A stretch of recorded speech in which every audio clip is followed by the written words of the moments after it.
Tembung reho dangu-dangu dados kreo. Pramila anak putu sedaya, papan lan guwa iki dipun wastani Guwa Kreo.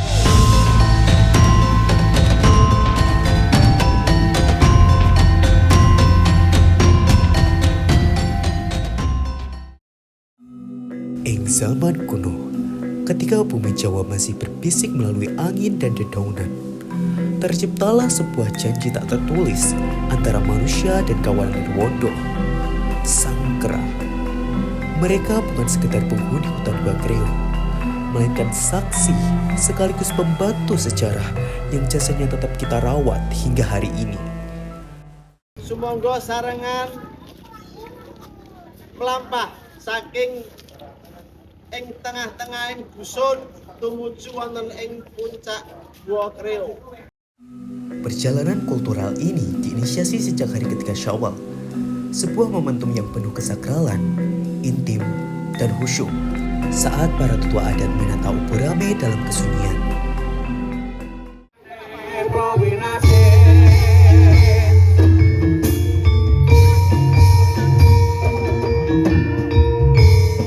Atmosfer kemudian berganti saat memasuki hari ke-7 Syawal. Pintu gerbang desa dibuka lebar untuk publik. Masyarakat dari berbagai penjuru datang berbondong-bondong untuk menyaksikan kirap, gunungan buah, serta hasil bumi diarak megah, melewati jalanan yang telah disirami air sejak fajar menyingsing. Puncaknya bermuara pada sebuah pagelaran budaya yang kolosal. Tarian tradisional disajikan, teatrikal sejarah dipentaskan, dan kayu jati diarak hikmat, memproyeksikan harmoni antara manusia dan alam yang memukau mata dunia.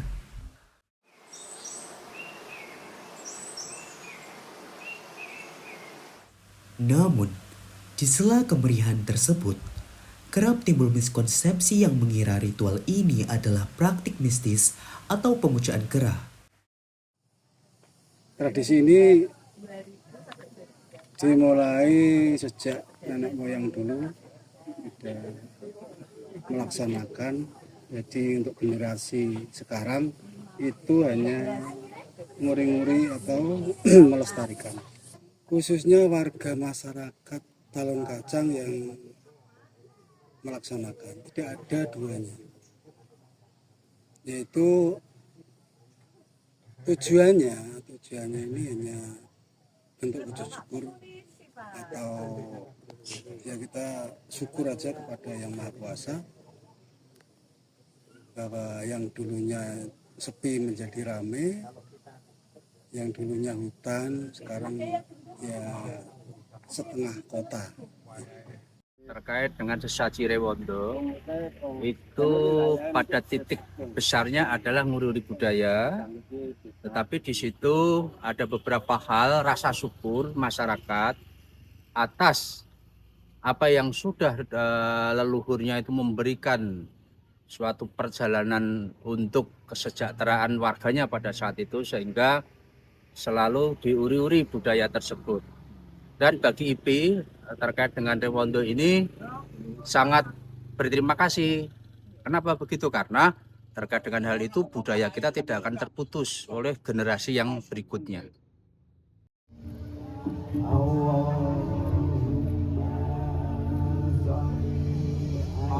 Kenapa harus ada kaitannya dengan Sunan Kalijogo ini? Karena yang awalnya yang namanya sesaji Rewondo itu yang dilaksanakan di hari ke-7. Ini temanya ambil dari perjalanan Sunan Kalijogo membawa kayu jati menuju ke Demak, yaitu untuk buat soko guru masjid. Karena di Guwa Kreo banyak sekali kera-kera yang berkeliaran dan sudah jinak. Tidak mendewakan, ini hanya ya bentuk wujud syukur saja pada Yang Maha Kuasa bahwa keras yang dulunya takut dengan orang, takut dengan manusia, sekarang berani berinteraksi atau mendekat dengan manusia. It's really impressive because you can see monkeys and humans at the same time and at the same place. and everything is going pretty well. And really, I like it. You can see the monkeys eating the rice. The people It's very let cute. on the floor and everything. So yeah, I think it needs it's done the right way because we are explain a bit what's going on here. And I don't think it should just be touristic as people come and just see the ceremony but don't really understand it.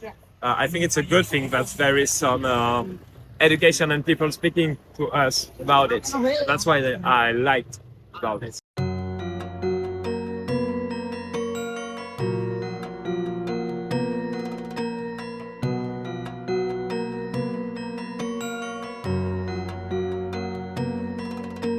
Untuk penyajian yang nasi berupa makanan ini untuk manusia atau untuk para pangomjong pakai daun jati itu kan masih ada penyesuaian dengan alam.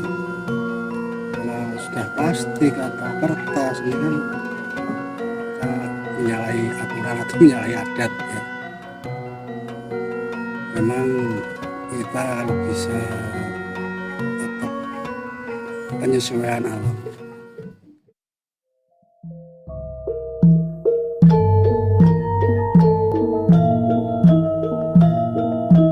Sejak dulu memang tidak akan hilang tradisi. Kalau di kampung ya mungkin yang dulunya itu adalah sepi bisa ramai, yang kadang dulu itu ramai sekarang sepi. Jadi tergantung warga, jadi tergantung pejabat negaranya, pejabat pemerintahannya yang harus selalu berinteraksi atau berkomunikasi dengan warga. Di akhir-akhir tahun ini banyak sekali para gen ya, terutama dari mahasiswa itu sudah kita ajak untuk membuka diri, belajar tentang budaya, sehingga berbagai event di Semarang kita selalu melibatkan, termasuk UNES ya. Termasuk UNES, PGRI, itu selalu budaya Semarang ini selalu ikut, entah itu di kegiatan-kegiatan yang ada di Semarang. Baik, ada beberapa hal yang sudah ditempuh teman-teman terkait dengan budaya, terkait dengan para sesepuh di lingkungan country di sini, atau kalau di sini itu Cangtalun ya. Nah, tetapi dalam perdoaan itu kita hanya berharap ya, tetapi semuanya itu sudah terkehendak ya, kehendak pada yang pencipta. Jadi kekusukan itu sebenarnya bukan ukuran, tetapi sejauh mana kita untuk keikhlasan untuk berdoa tersebut. Pesan saya itu ya khususnya memang warga sini itu kalau bisa tradisi seperti ini jangan sampai hilang. Kita tetap melaksanakan, untuk kedepannya tetap dilaksanakan. Kalau masalah entah itu media sosial atau medsos itu masing-masing. Cuman acara-acara seperti ini harus kita lestarikan.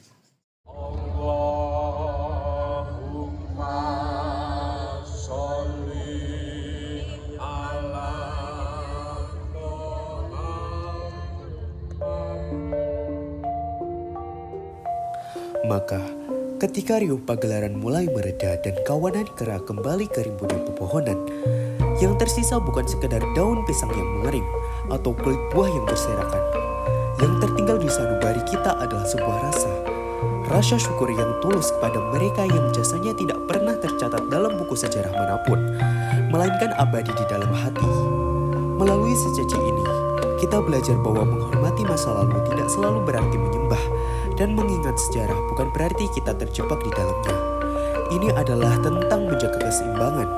Selama tangan-tangan generasi muda masih bersedia untuk menata buah dan gunungan untuk mereka, dan selama kaki-kaki kita masih melangkah bersama, maka janji kuno ini tidak akan pernah menemu